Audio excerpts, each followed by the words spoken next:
the approach that everything is written, looking at the life through that lens might be just what you need next year, but not this year. Right now, you might need to believe the opposite, that if it's gonna happen, it's up to me. Nothing's gonna happen unless I make it happen. My intervention is needed in a severe way right now. It's all up to me. I'm making it happen or it won't happen. That might be the point of view you need right now. Next year, or in 10 years, or 10 years ago, the idea that whatever's going to happen is already written, toss your hands up, it's not up to me.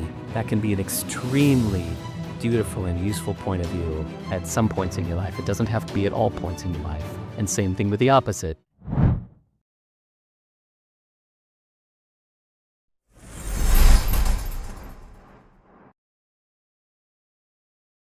The difference between creating something forgettable and something remarkable isn't perfection. It's the vulnerable, quirky humanness no algorithm can replicate. My guest today, Derek Sivers, knows this better than most. Founder of CD Baby, best-selling author of Hell Yeah or No, and a sought-after speaker, Derek sold his company for many millions before moving to New Zealand to focus on what truly matters.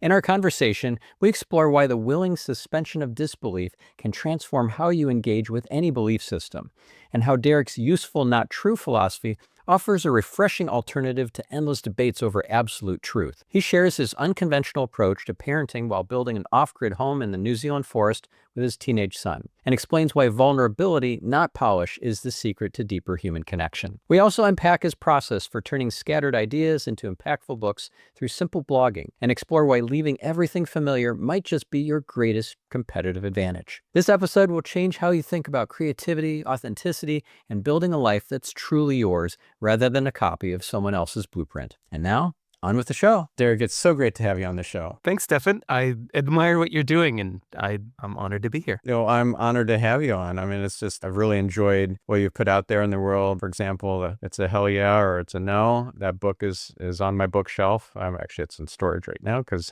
we're in transit. But, it's like I was just having this conversation with my wife yesterday as we were looking at houses. She says it's not a hell yeah. And it's like, exactly. Then it's a no. And, and coincidentally, I'm having Derek on my podcast, who's the author of that book, tomorrow. And she's like, yeah, no coincidences. So anyways, you've made a lot of impact in people that you probably have no clue. Like, for example, that old conversation that helps bring clarity in the lives of couples like us who need that kind of clarity around it. It's either a hell yeah or it's a no. And I'm curious, how do you come up with these book titles and the ideas for the books? Do they kind of come in as a download? How do you get inspiration for the books and the creative works that you do? I have talkative friends. Okay. The core of my friendships are curious people that we talk about life. What do you think of this? Why do people do that? What do you think is the underlying motivation behind the reason that people do this thing? Or just constantly analyzing life. And so in those discussions, when I say something to a friend and they say, "Ooh, that's really good. You should write that down." I say, "Oh, really? Okay." And if I say some phrase that they say, "Oh, that's really catchy. You should remember that."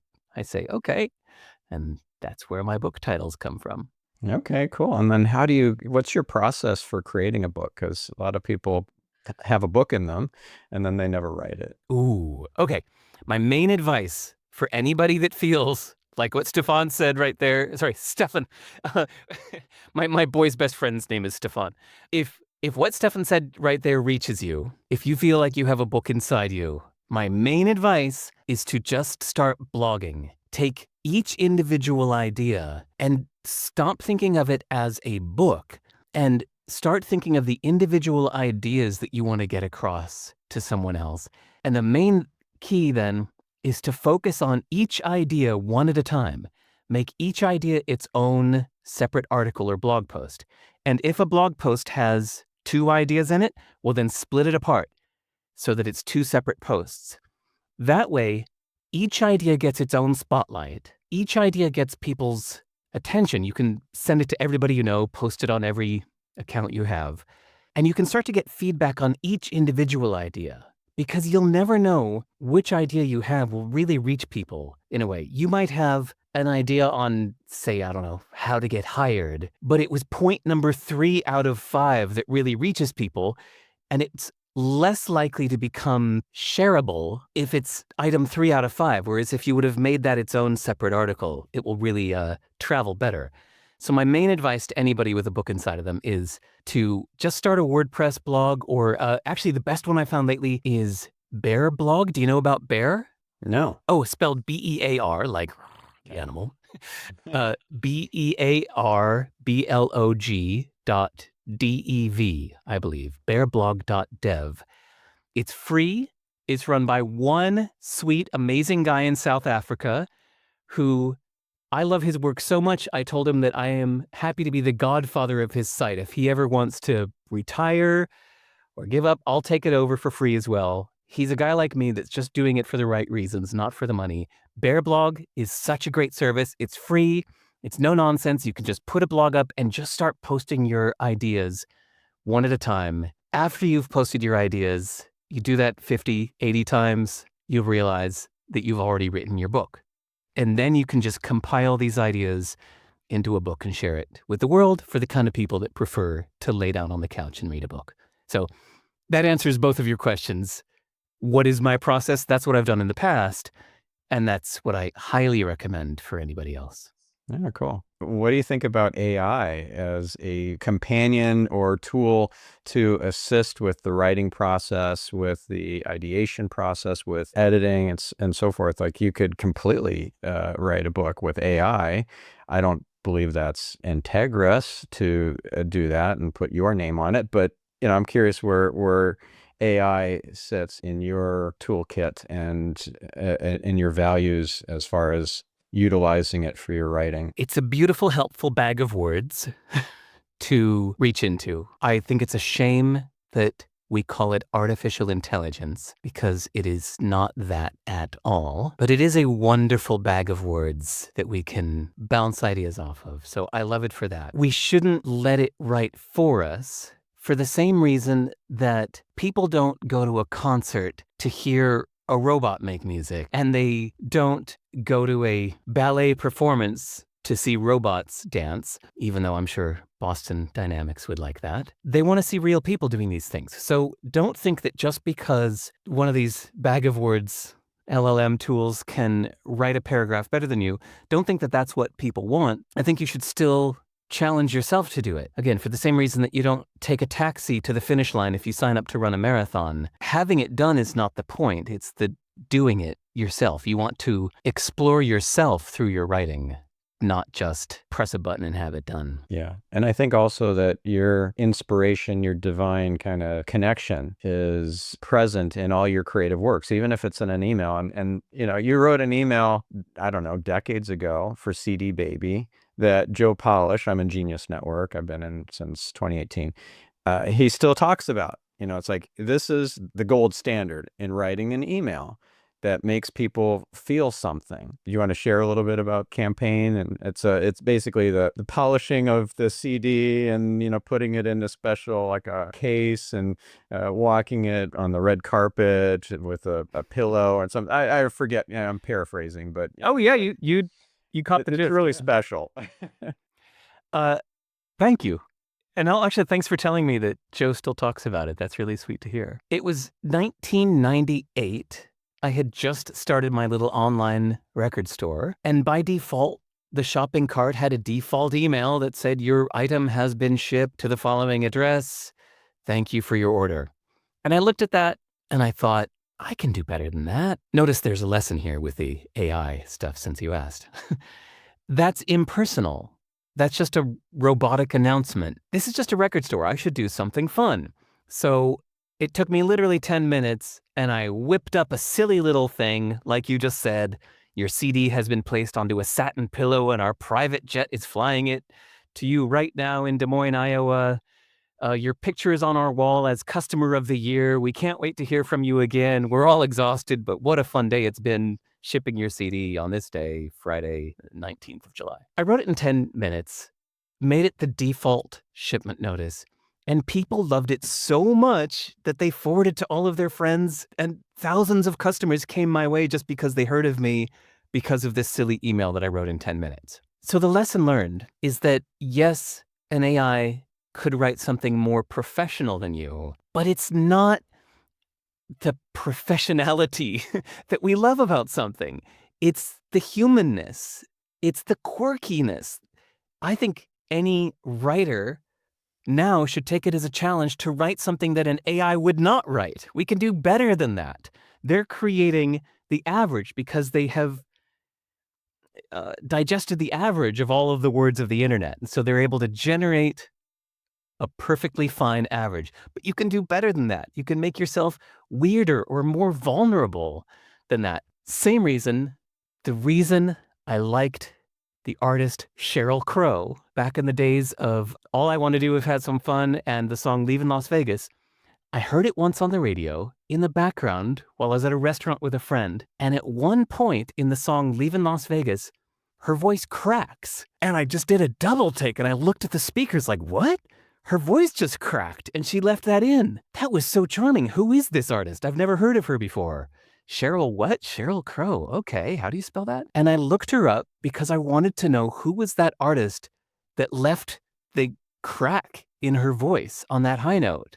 Because it was so vulnerable and so human, whereas somebody else might have evened it out with auto-tune and made it perfect. Same thing with our writing. If we leave in these vulnerable human bits and say things that an AI would never say, I think people really connect with that so much more.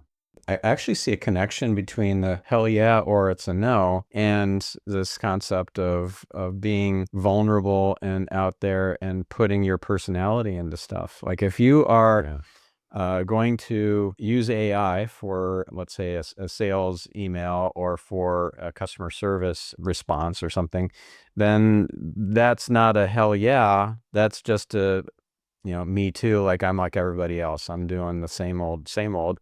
This is just par for the course. So it's like, I love Seth Godin's definition of remarkable, and it's just so simple. It's worthy of remark. So if we're worthy of remark and our content is worthy of remark, then we will be remarkable and will create remarkability in our experiences, whether it's as a family member or a business owner or a cog in a wheel somewhere deep in the large corporate enterprise.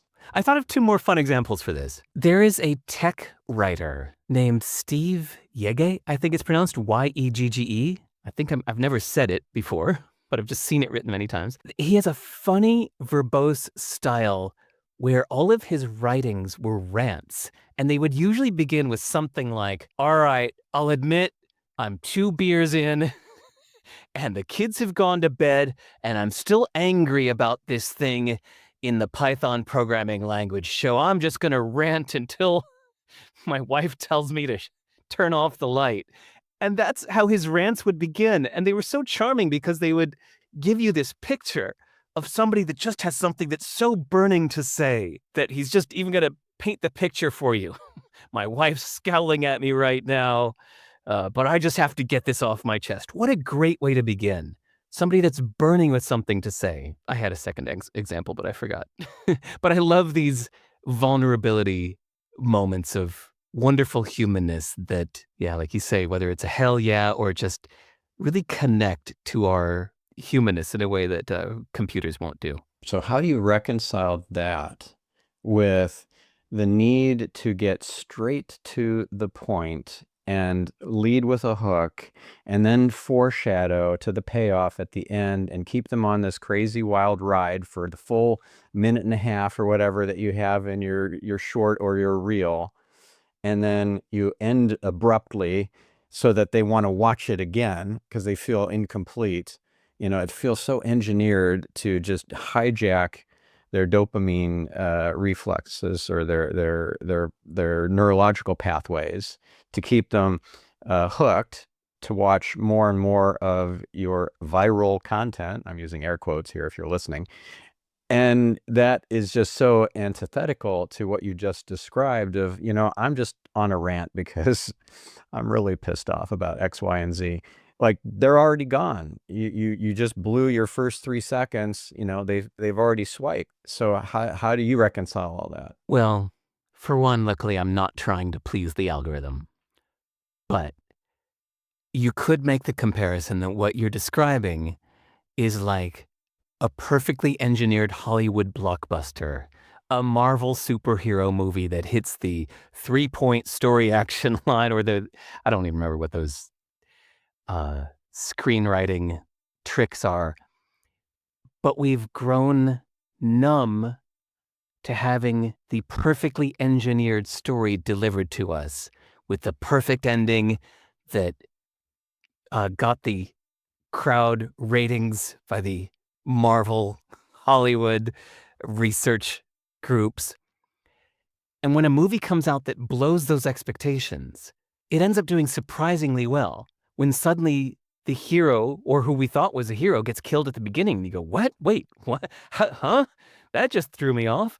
That's what some people love about foreign films, is they often defy the Hollywood expectation. But even if it's a Hollywood film from a bold filmmaker or screenwriter that does something radically different, it gets the attention of those of us who've grown numb to the formulaic stuff, doesn't it? Yeah, and one movie I didn't really enjoy, but I'm gonna give it as an example because it did defy all the standards at the time, was the Blair Witch Project. Perfect. I'm not recommending that movie. No, It's disturbing. same here. Yeah, But not a great movie, but it was different. it stood out. It really stood out, and it defied logic. It defied the standards of the day. I think it probably started a genre of somewhat hyper realistic, do it yourself kind of movies. I think that's probably even a genre now because of them. But I think being different just for the sake of being different isn't the answer here, but it is to, I don't know, share your light, and for lack of a better term. I think of it in musical terms of what song hasn't been written. If you're just going to be making a song that's exactly like every other song, there's really no point for it to exist. We could just listen to the other song that's already done it. You try to find something in yourself that's never been said that way, or never been sung that way, or a beat that's never been put together that way. Then you've created something unique in the world. Don't do what everybody else is doing. If you look at my book covers, I overthought the process of what I wanted my book covers to be, because I knew I had 5 books in me that were going to be coming out over 5 years. And I wanted them to have a common theme. And I spent probably 9 months working with 10 different designers to make the ultimate book design cover. And in the end, I didn't like any of them. It just wasn't right. And I went to a friend's house that had some old library books, like 1930s library books, where maybe they used to have an outside dust jacket, but now all that's left was the linen hardcover book, plain solid color, that just said book title, author name. And I looked at that and went, damn, that is so cool. That is so badass. It's so retro. confident. Yeah, and it's so confident. It doesn't need to wow you with its pizzazz of its graphics on the cover. Just the title and the author's name should be enough to intrigue you. And I felt that there was something there that would be my unique contribution to the current world of book design covers. And so I have these non-cover covers where I decided to make them linen hardcovers like a library book without the dust jacket. There is no artwork on the front. It's just title, author. And I'm so proud of them. They make me so happy. I beam with happiness when I see my linen hardcovers like that. I thought it was such a confident choice that added something different to a crowded market. Mm-hmm. And now that you mention it, it is one of the few covers that comes to mind that I can remember. I don't really remember a lot of book covers. even a great book that I really enjoyed and that I recommend to many people, like The Alchemist or whatever. It's hard to remember what that book cover looks like. It's super easy to remember yours. Thank you. Yeah. I think I don't do YouTube videos, but if I did, I would certainly not be doing the O face on the thumbnail. I don't care if that drives more viewers. It's just the wrong thing to add into the world, to do the exact same thing as everybody else. And honestly, I'm really impressed that in your the video version of your podcast that you're not sitting in front of a bookshelf right now. I really appreciate that. When everybody starts doing the same thing, it feels so worthless. Now with AI creating music, and it's so easy with the prompt to use a tool like Suno, how do you continue to stand out when it sounds so good already? It's weird. It's so weird. Have you tried Suno or any kind of AI music platform like that? I haven't, but I've been around long enough that I recognize that this was a similar conversation that came up when synthesizers first came out, and now somebody with no skill could just literally press one button and hold their finger down on it, and it would give a beautiful string orchestra or a great drum beat with no skill. And then Photoshop came out, and a lot of these same conversations were being had then. What does this mean? Photoshop can make any photo look good. And eventually, it still comes back to doing the things that the computer can't do and reaching people on a human emotional level, not just polish. Yeah, and being authentic and vulnerable, and auto tune exists, and some people use it, and some people use it in a very distinctive, unusual way. That's cool, but if you try to fake people out, then you don't look authentic. And even if you don't initially get caught out, you don't have a mess up with the lip syncing or something, and it's still you don't have that presence, the same presence that you would have if with that confidence of, hey, I'm putting myself out there, the real me. So I know you're recording this in New Zealand. I'm curious about New Zealand. For one, I'm very passionate about New Zealand. I lived there for 7.5 years. Where?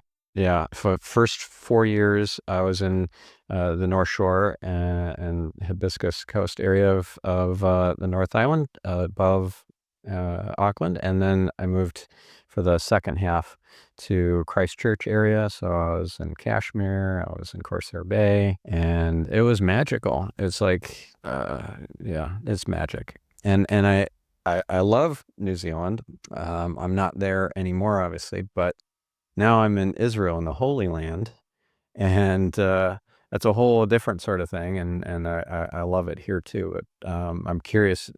For me, New Zealand was an inspiration. Before I had my spiritual awakening, I was agnostic and I didn't like believe in all that sort of stuff. But something came in that was so strong, like New Zealand, and I had no idea where it came from or why, but I followed that intuition, and I applied for permanent residency, and I got in. I'd never been there, and I convinced my wife at the time and my kids that this would be a good move. And when everyone was moving from, so I was in Madison, Wisconsin at the time, everyone was moving from places like that to Silicon Valley, to San Francisco, so that they could build up their internet company. And I had an internet company. I had an agency. I went totally the other direction. This was 1999. We went to New Zealand, and it was absolutely incredible and wonderful and life-changing. So I'm curious about the New Zealand thing for you. Huh. Well, it still hasn't changed much, I don't think. By the way, do you still have permanent residency? Yeah, it's permanent, so I could go back anytime. But the thing is I that was a chapter in my life, and my wife Orion, that and we've been married for since 2016. She doesn't have that pull to New Zealand, so we're here in Israel. This is where she's from, and I love the Holy Land. I love the connection here and everything. So this is our home now. But I still have a From there, place. Jerusalem or Tel Aviv or where? Yeah, Ramat Gan, which is a suburb of Tel Aviv. So that's where she's from. So it was my first wife that I had to convince to move to New Zealand. But yeah, my wife, Orion, I'm married to now and for the rest of my life, she's not interested in reactivating that permanent residency that I have. So, which is totally fine because I feel complete. Like that was an incredible chapter in my life, and I love it, and I wouldn't change a thing about it. And now I'm here in the Holy Land, so it's all good. Let's connect this to the previous subject. We could all move to Austin or San Francisco and do exactly what everybody else is doing in the search of trying to recreate someone else's recipe exactly.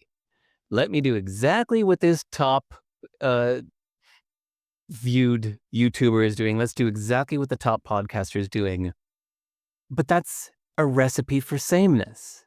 And I think it's so much more interesting to pursue a different angle. Think of the different view on life you get from living in Israel, which, by the way, I love that place. I was there. I spent 10 days there in September 2023, just meeting with people. I sat down and met with 20 or 30 people in 10 days. I was staying just outside of Jaffa, and I got to eat, what's that hummus? Abu Hassan? Is that it? Do you that one? It's the best hummus ever. Okay. I had it for breakfast every morning. It's part of why I was staying next to Jaffa, but just so I could have that for breakfast every morning. Did you make it to Jerusalem? I didn't. I wanted to, Oh, you have to come but back. I just assumed, like, you know what? There was so many people I wanted to meet in Tel Aviv this time. I'll come back in a few months and go to Jerusalem. But then October 7th happened, and I haven't been back yet. But I really want to. I really love my Israeli friends, and special place. I adore it. There's actually in my new book called Useful Not True, there's a chapter about Jerusalem and my thoughts on it. But so connecting this back to what we were saying before, when I was living in Singapore and my boy was born, I wanted to move somewhere where I could give my son my full attention, because Singapore to me was a hyper-social place. I had hundreds of acquaintances and friends in Singapore, and everybody knew I was there, and everybody passing through Singapore wanted to meet with me, which is wonderful. I met some amazing people, but my boy was born, and I just wanted to say no to the whole world and yes to only him.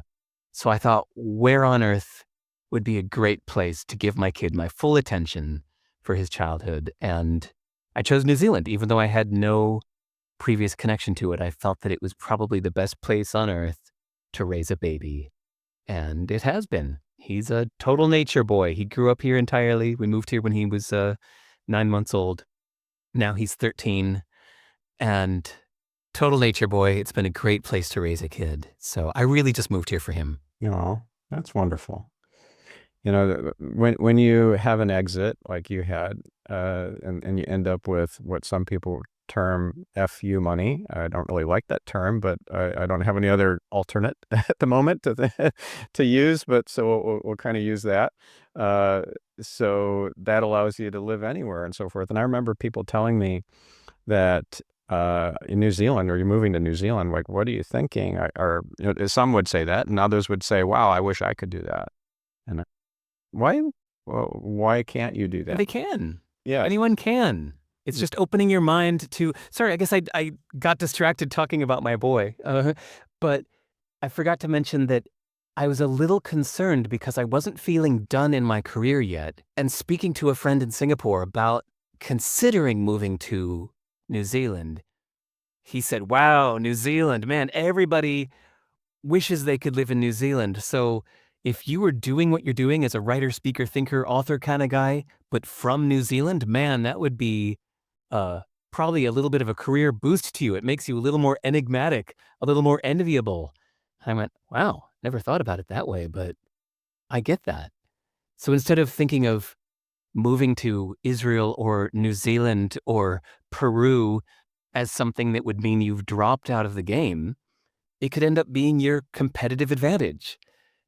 You'd be the only philosophical author in Peru or the only SEO optimization guy in Mauritius. Something like that could give you an interesting angle on life. Yeah, that's true. It ties back into what we were saying earlier about being remarkable. Yeah. Cool. The So dream is to stand out, not to fit in. yes, and to take up space in the world.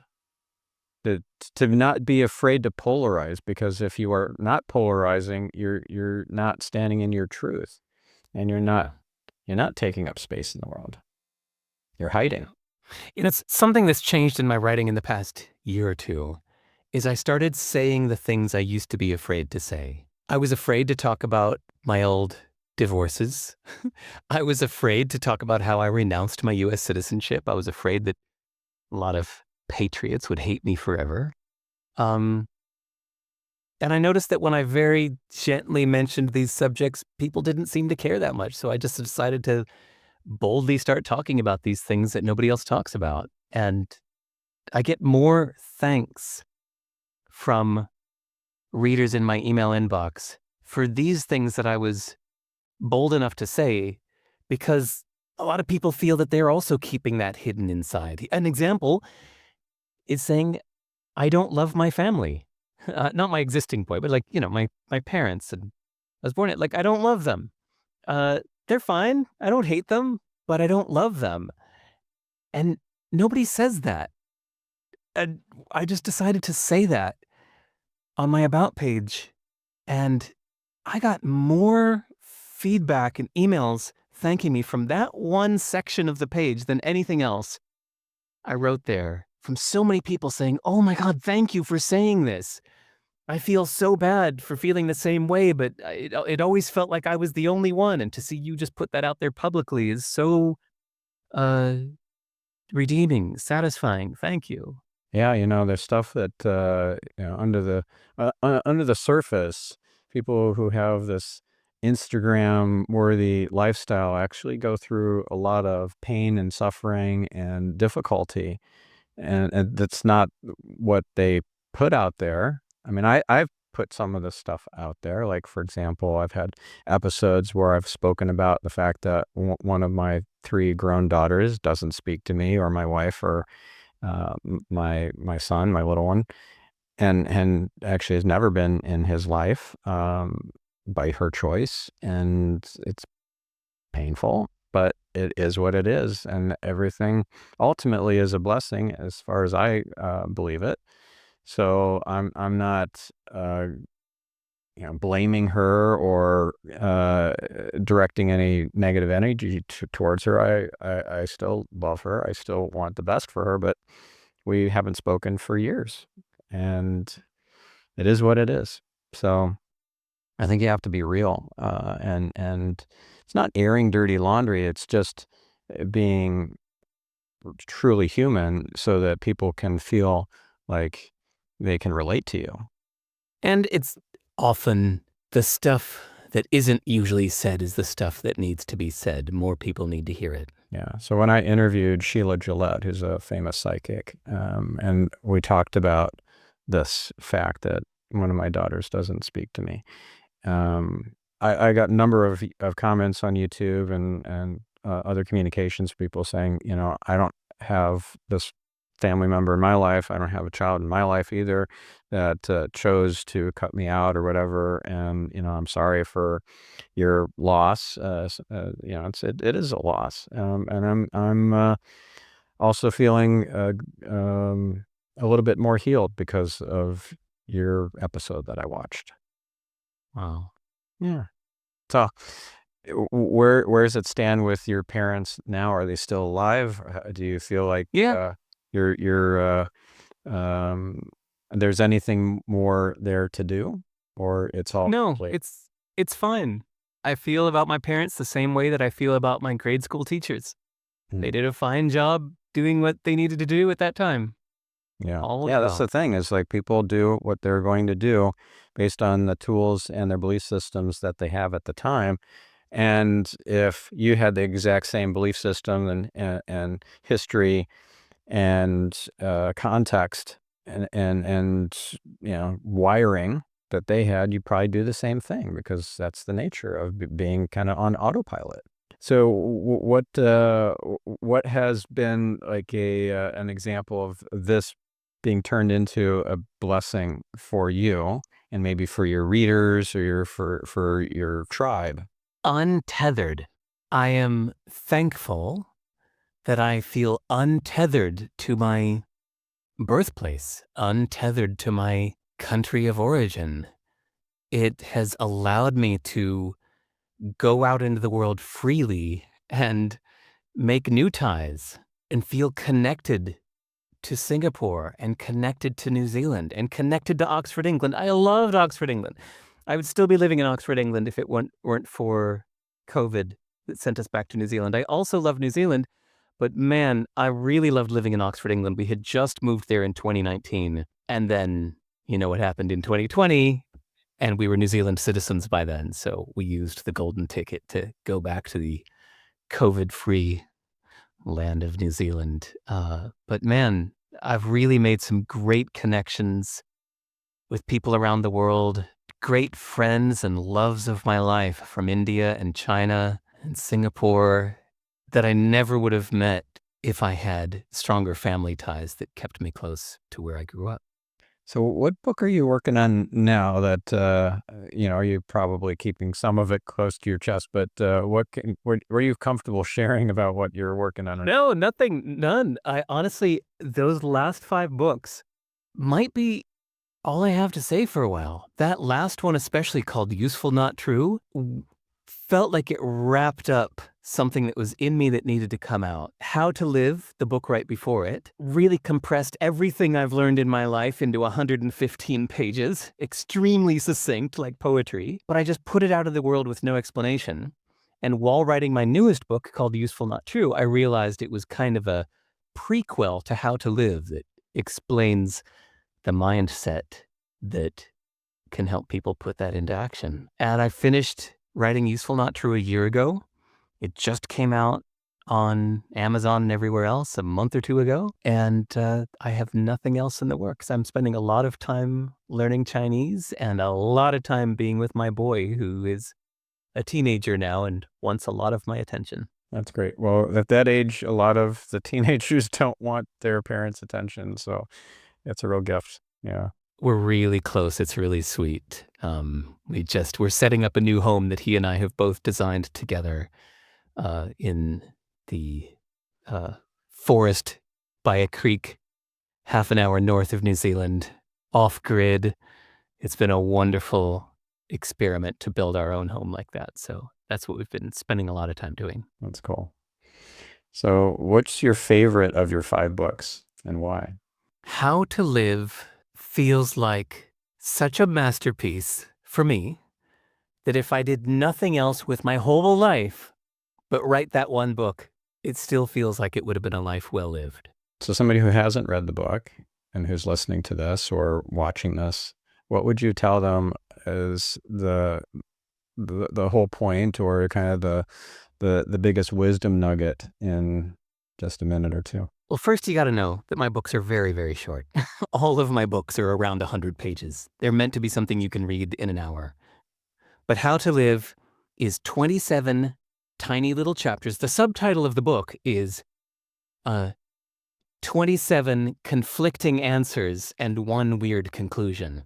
So the word conflicting is key there, that every chapter thinks it has the answer to the meaning of life. This is it. This is how you should live. This is what you should value. This is how you should be. And the very next chapter disagrees with it. No. Here's how to live. This is it. This is what you should value. This is what you should do. And the next chapter disagrees with the rest.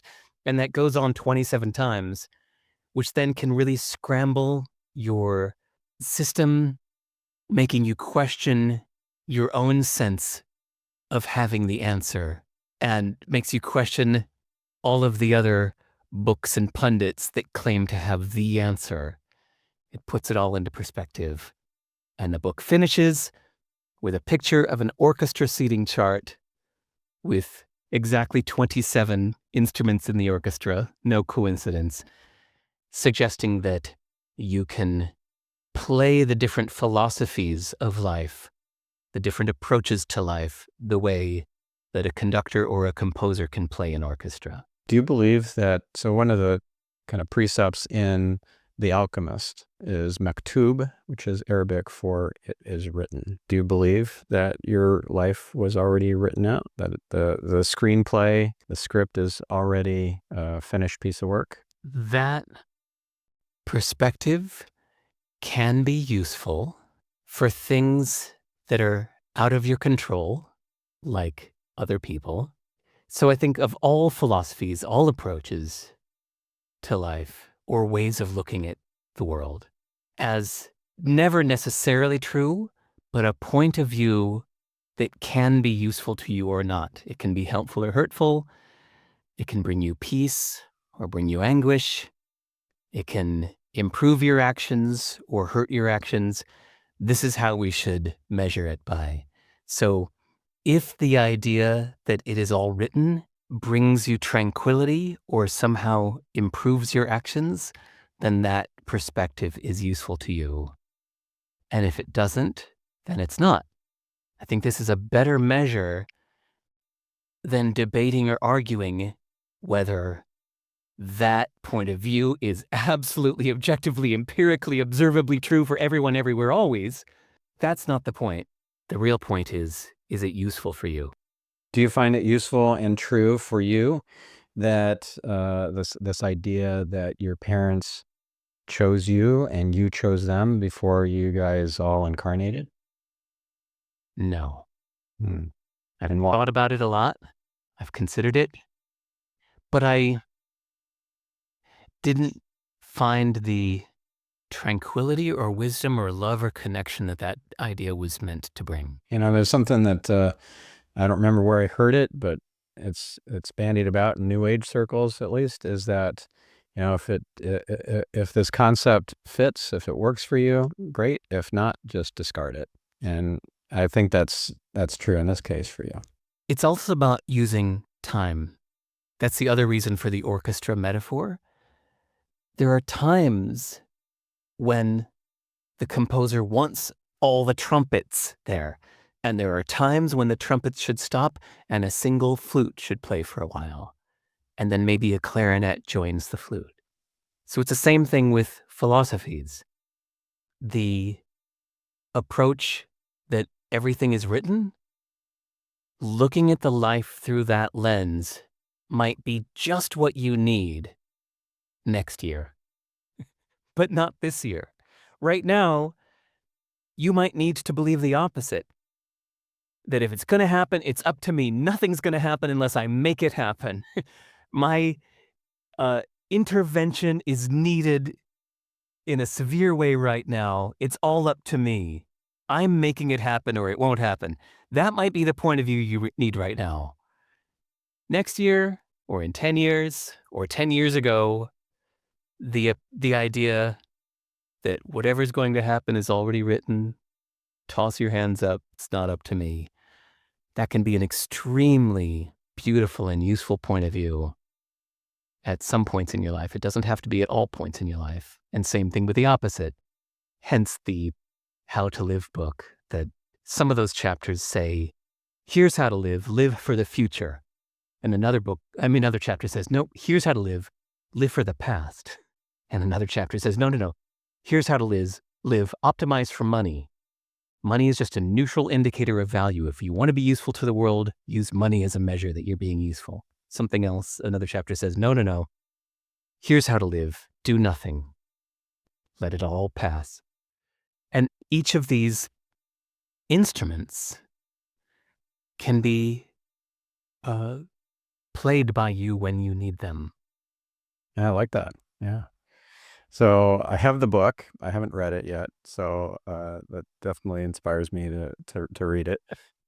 It's only an hour. You'll find an hour. Yeah, that's true. I just have to find it in my storage unit. Right. Where are you moving to? Yeah, well, we're staying in Israel, but we're in between houses right now. So Gotcha. Will you stay in the same area? yeah, within an hour. Yeah. It's all within an hour. Yeah, right. So My Israeli friends love about living there. A few of them have moved from America, and they say the families here are so much tighter because grandma or auntie is always just an hour away at most. Everybody's right here. Yeah. Love it. Yeah. Well, it's cultural too. It's not just because everybody's nearby. Like, I met the lady who was the inspiration for the Amber Alert. And she had made a trip to, she's elderly, and my friend's mother, it's my friend's mother.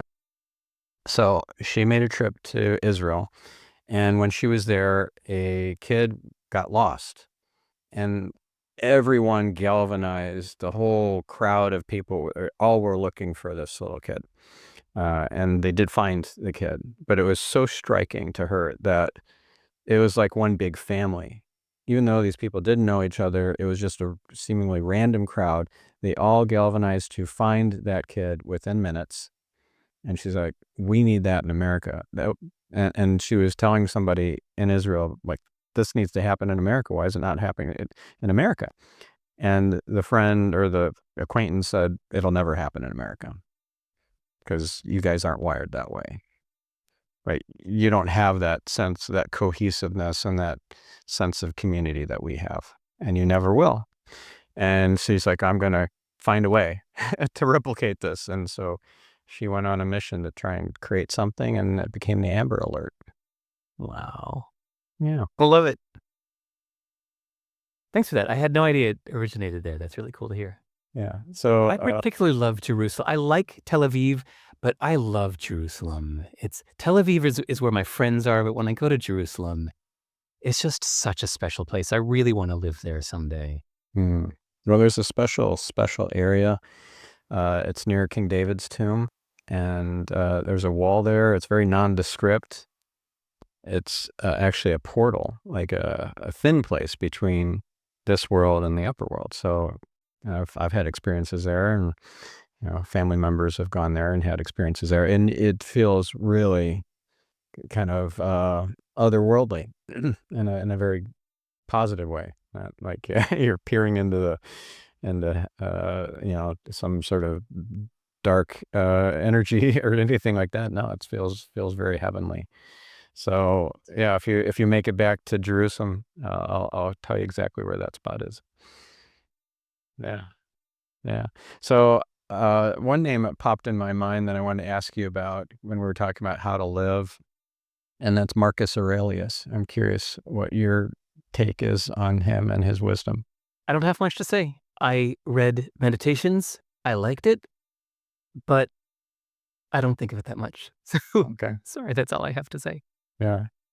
We all stand on the shoulders of giants, and I think he too stood on the shoulders of giants. One fun story is just a trivial thing, but it was impactful in his life, and actually, and to a lot of people's lives. So he had a really good friend, a Jewish rabbi, a very wise rabbi, and that was seemingly unheard of, right? But he kind of kept it under wraps.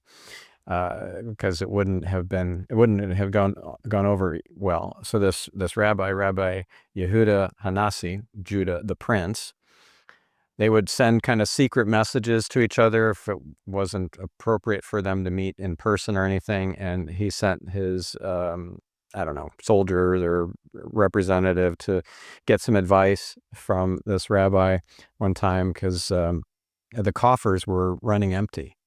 And he didn't know what to do. Like, you're running out of cash, you better do something. And the cryptic message that came back, the rabbi said nothing.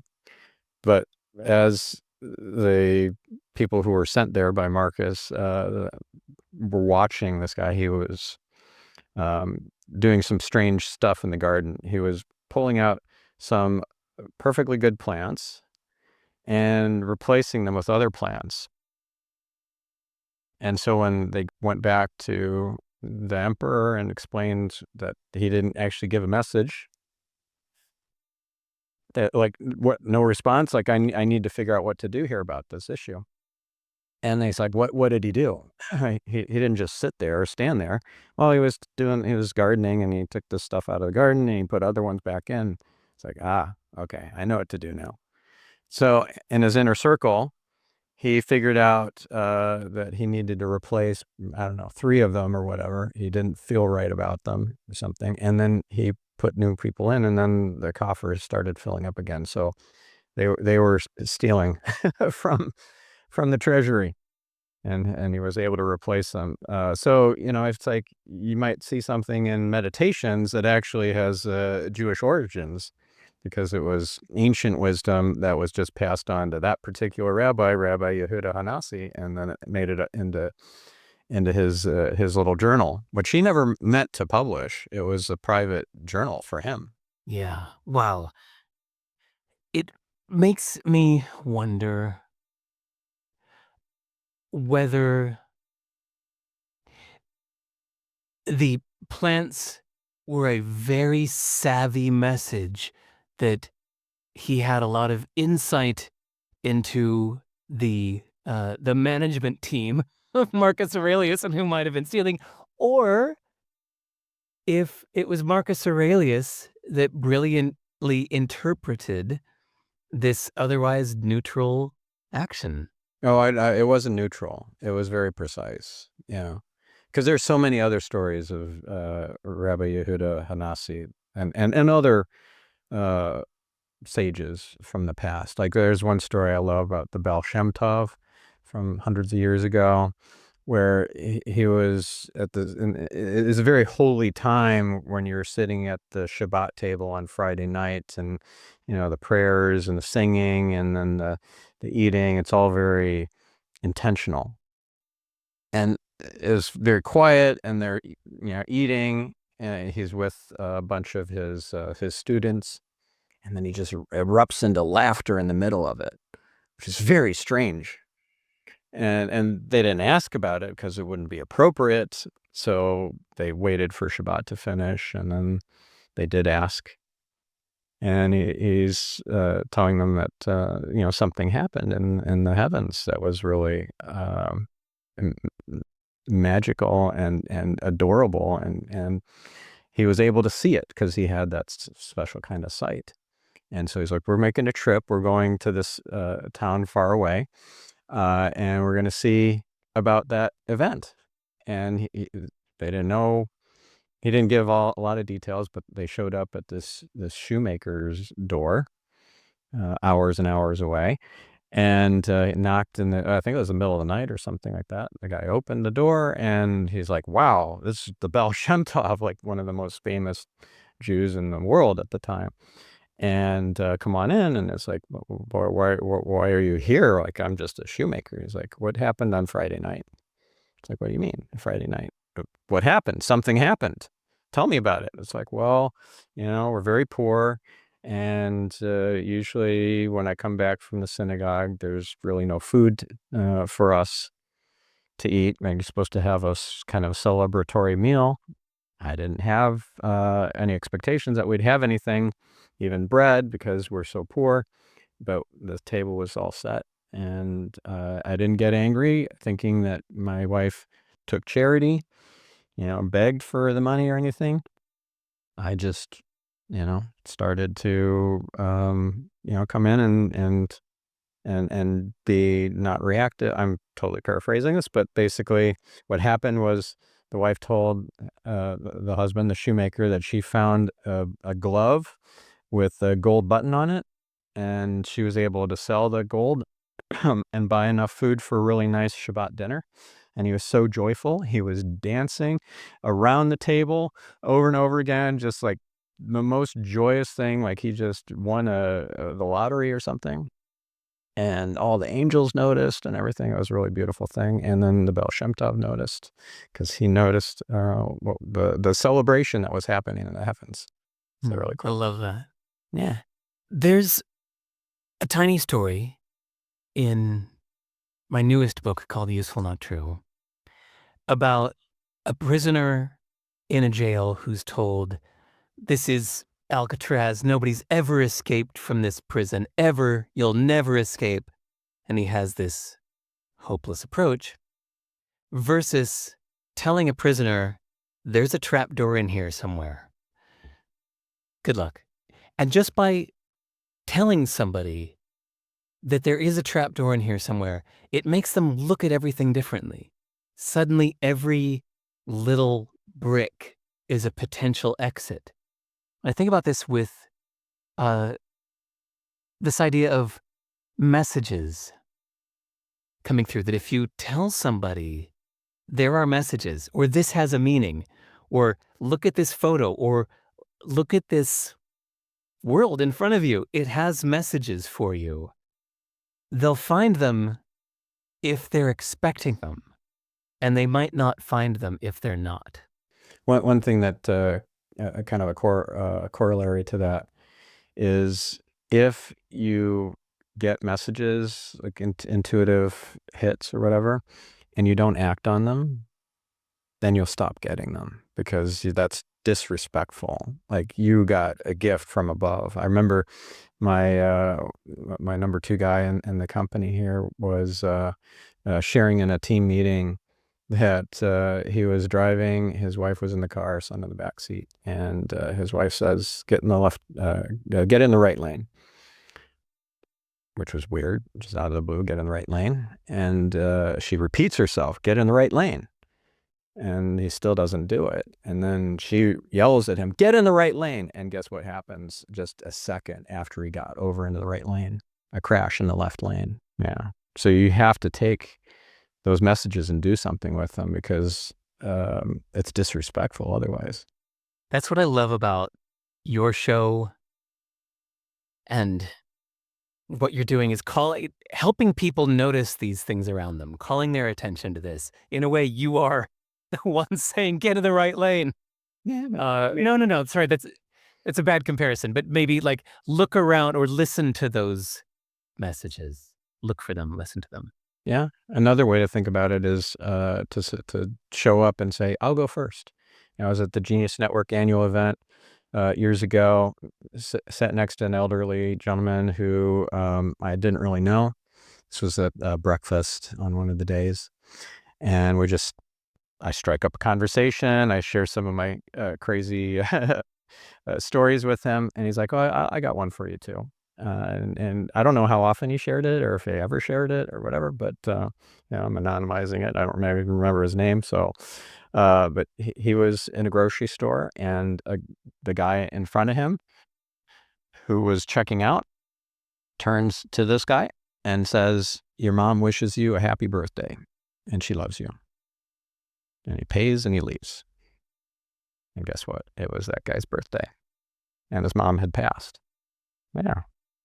So people are not willing to shout these things from the rooftops because they don't want to be marginalized and considered crazy or charlatans or anything like that. So they keep it to themselves unless you go first. Do you know who Darren Brown is? The British magician? I've heard of him. I don't really know him. And Derren Brown. If you look him up on YouTube, he's got a video. Maybe you'd have to search for Darren Brown Lucky or Luck. He went to a working class, or let's just say like a sad kind of factory town in northern England somewhere, where the economy was not doing great. And he and his team pulled around and did some research to find somebody who was self-described lucky and somebody who was self-described unlucky. And then he hung around this town for a week doing some experiments, hiding little messages, uh, like literally like leaving messages on sidewalks, putting signs up in storefronts to the people that were self-described as lucky and self-described as unlucky. And you won't be surprised to hear this, but the person who was self-described as lucky noticed all of these little messages. And the person that was self-described as unlucky not only didn't notice any of the messages, money left on the street, on the pavement where he was walking. Eventually, they had to put his sign on a giant advertising truck that drove around in front of wherever he was with his name on it, saying, "Jeffrey, call this phone number. If you just call this number, there's a reward waiting for you. Just call it." He didn't even notice the truck with his name in giant font as high as he is. And he was shown the video later, and he was just like, "Oh, well, what can you do?" But How do you do it? What a perfect response. But had he called that number, they were going to give him, 10,000 pounds or whatever it was. All he had to do was just call the number. But they put out ads in the paper that he reads every day. They put signs in the shops that he went to every day. He didn't notice any of them. And granted, I mean, these things can be played up for the sake of making entertaining television, but there is a great message that often the difference between lucky and unlucky is just paying attention. And I think belief, right? Was it Henry Ford who said, if you're or Thomas Edison, I don't remember who, but if you're, oh gosh, what's the quote? I'm going to find it. 1 second. Whether you think you can or you think you can, you're right. Go, thank you. Whether you think you can or you think you can't, you are right. Yes. I love that. Because it's you make your own reality. You make it true by your belief. And if you believe you're going to be lucky or you're going to be unlucky, so be it. Could that apply to spiritual stuff? Could you say whether you think there's a heaven or you think there's not, you're right? Or whether you think there's a deeper meaning to life or you think there's not, you're right? I think your belief is setting the parameters of your simulation. But I believe outside. Please explain. How do you mean? So, you get this illusion. Some cultures call it Maya, some call it samsara, or just an illusion. Nothing's real here. None of this. At least that's my understanding of it. That's what I was shown. And I have other episodes where I talk about my spiritual awakening and being shown the Matrix and all that. But this reality that we live in is not reality. It's just hyper realistic. So if you set your parameters by programming the simulation to, have a very unlucky life because that's what you believe you deserve, order up. There you go. So yeah, your belief and your worthiness and your desire to create or do or be or whatever, all that is already set up. That's my understanding of it. This is some deep Jewish Kabbalistic wisdom, is that the fulfillment actually came before the desire, because you wouldn't have the desire if you didn't have the fulfillment. And whether that fulfillment materializes into the physical plane or not is up to you, right? So if you desire so badly to have a successful business with 8 figures in revenue and 9 figures, that's in your vortex. That's already fulfilled. It's just, do you bring that into the physical reality or not? And that has to do with faith. That has to do with, other kinds of limiting beliefs and things that you might have that prevent that from actually materializing. But it's already been programmed into your simulation. Otherwise, you wouldn't have the desire for it. Who has desire for, let's say, some strange Indian dessert that you've never heard of, and you're just some American guy, right? You don't, like, somebody offers you that dessert and says, would you like it? And I've never heard of it and I've never seen it before. No, it's okay. I'll have the ice cream instead. It's like, well, that's because you never received the fulfillment. You never tasted it in the non-physical. And so you don't have a desire for it. Yeah. So that's my understanding of how this universe works. I love it. Thanks for that. Yeah. All right. So what's a wisdom nugget we can leave our listener or viewer with to wrap the show up with a nice bow? Ooh. I swear I'm not just trying to sell a book. I don't care if anybody listening to this ever buys any of my books. But I've been thinking of this so much this past year. This idea of useful, not true, being the best judge of anything you hear. So even some of the stories you told today, instead of somebody arguing about whether that is absolutely, objectively, empirically, observably true for everyone, everywhere, always, you could just ask yourself, is this useful to me? Which puts the agency back onto you, and it presents the question to yourself of, what am I going to do about it? Even if do means feeling at peace or being prepared to let go of something that was bothering you before. If you hear a story about a rabbi, if you hear a story about messages left for uh, somebody unlucky in a British town, maybe that whole thing was a staged bit of TV. Maybe the rabbi story was exaggerated or it's a fable. It doesn't matter. There's no point arguing whether it was absolutely true or not. Just ask yourself, so what? Meaning, not dismissing it, but so what am I going to do about it? If it's true, what would I do? If it's false, what would I do? Which of those choices is more useful to me? That's the real question. Yeah. And a way to think about this in a kind of similar vein, and I use this all the time, is it's the willing suspension of disbelief. Nah, that's beautifully crafted. Did you come up with that? I don't know. I just That's really good. That's almost comic timing. Especially the fact that the word disbelief is the last word in the sentence, which is it completely upends our expectations in a powerful way. That's really good. I really like that. Hey, you asked how I come up with my ideas. It's exactly a moment like that. And that's somebody giving you the feedback going, oh, Stephan, that's good. You should use that. Keep that. Write that down. Yeah. The willing suspension of disbelief. I love that. Yeah. Yeah. I forget who said this, but I love the expression. That's a writer downer. Yeah. Yeah, you know, the song Yesterday by Paul McCartney, when he first came up with it, he could have sworn that somebody else wrote it. He went and asked everybody, who wrote this? Who wrote this? And everybody said, I don't know. So he said, well, I guess I did. So who knows? Maybe you just wrote that thing. If you don't know who came up with it, maybe it was you.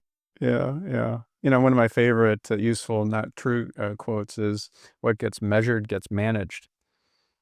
It's part of a longer quote, and it's actually misattributed to Peter Drucker.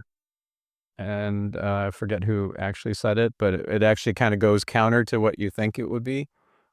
But I still love what gets measured gets managed. So, you know, wear your Aura ring if you actually want to do something with that data and take some actionable, insights from the reports that you get and maybe change some behaviors. If you just kind of wing it without the data, then, I mean, you're probably relying on something, whether it's intuition or what, but yeah, what gets measured gets managed. I like that quote. All right. So that's a great wrap up here. So if our listener or viewer wants to read your books or learn from you, even if they just want to look at your what I'm doing now page, which I love, yeah. So maybe you should just, for 30 seconds, explain what this is, because I don't think I've ever seen any other personal website provide that kind of insight into your thinking and your priorities and your passions in the way that you do it. Well, you'll see thousands of them now. About 10 years ago, I wondered what my friend Benny Lewis was doing. He's kind of a popular online guy, hard to track down, but he's somebody I cared about. And I would go to his social media and it would show me what he was eating today or an enviable photo from a travel. And I thought, no, but in the bigger picture, how you doing, Benny? What's going on? There are hundreds of people like me that are wondering how you're doing. Wouldn't it be really useful to just have a page on your website that says, here's what I'm doing now, here's what's going on in my life? The kind of thing that you would tell a friend you hadn't seen in a year. For those of us who have a personal website anyway, it's a really useful page to keep updated so that your random friends and acquaintances that might have met you once at the Genius Network or whatever might be wondering, hey, how is Stephan doing? That they could just go to a page on your website and read something you wrote last week about, in the bigger picture, here's what's up. Living outside of Tel Aviv, we've already packed up our stuff. We're moving to a new home, not sure where yet. My podcast is going well. This is what's up with me. So I started doing that in 2015. I put a page on my personal website at Sivers/now.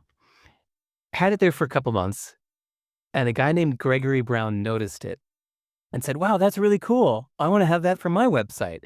And so he put it up there. I tweeted the fact that somebody else did it, and by this later that day, 6 more people put it on their personal websites, a /now page to say what they're doing. And then I emailed my list about it, and now there are thousands and thousands of personal websites that have a now page, it's called, which is just a page to say what they're focused on now. It helps you remember your priorities. It helps you point people to that when you have to turn down a project or an invitation. You could say, sorry, check out my now page. I'm just really head down and focused on this. And it can be really great for all of your acquaintances that might just wonder how you're doing without needing to call you or text you to ask you. So I ended up putting all these pages together on nownow.com. If you browse it, you can see the thousands of people from around the world that have a now page on their personal website. Oh, that's cool. I'll check that out. But I was just looking at your so it's sive.rs/now, and I didn't know you had pet rats, so now I do. They're so adorable. I took them on a walk today. I stuck them in my hoodie pockets and I went on a long walk in the forest for an hour, just rubbing their little bellies the whole time on the walk. Rats are great pets. But to be clear, I hated rats until a year and a half ago when my boy asked if we could get rats as a pet. And I thought he was kidding, and he told me he was serious because I hate rats so badly. I killed many rats when I was living in a basement apartment in Boston. And rats were my nemesis, my vicious enemy. And now I wrote them so much. I cuddle them. I kiss them every day. They're such sweet pets. They curl into my lap and sleep while I'm working. They're so sweet. Oh, that's awesome. I love it. And it's unexpected. It's the kind of the surprise and delight, where people don't know what to expect, and then you drop a cute, fun thing like that into your now page that you're Not written by an AI. Yeah, right. What AI would ever think to talk about rats as little hand warmers? Yeah, I don't know. Probably only the Derek Sivers clone. Yeah. Set up a Derek Sivers personality at chatgpt.com. Anyway, Stephan, thanks so much for having me. Thank you. And thank you, listener. Go out there, make the world a better place. I hope you got inspired from this wonderful interview and do something with it. Take some inspired action. We'll catch you in the next episode. I'm your host, Stephan Spencer, signing off. If you want to hear more conversations like this that blend unconventional wisdom with practical takeaways, then I recommend episode 457 with Dr. James Doty, episode 516 with John Ratliff, and episode 522 with Emily Williams. Also, I invite you to check out the show notes, transcript, action-based checklist, and all the URLs mentioned in this interview with Derek Sivers at getyourselfoptimized.com/529. If you enjoyed the conversation, I encourage you to share this episode, and more importantly, the entire show Get Yourself Optimized with a friend. Change your life and help me spread the light. Thank you.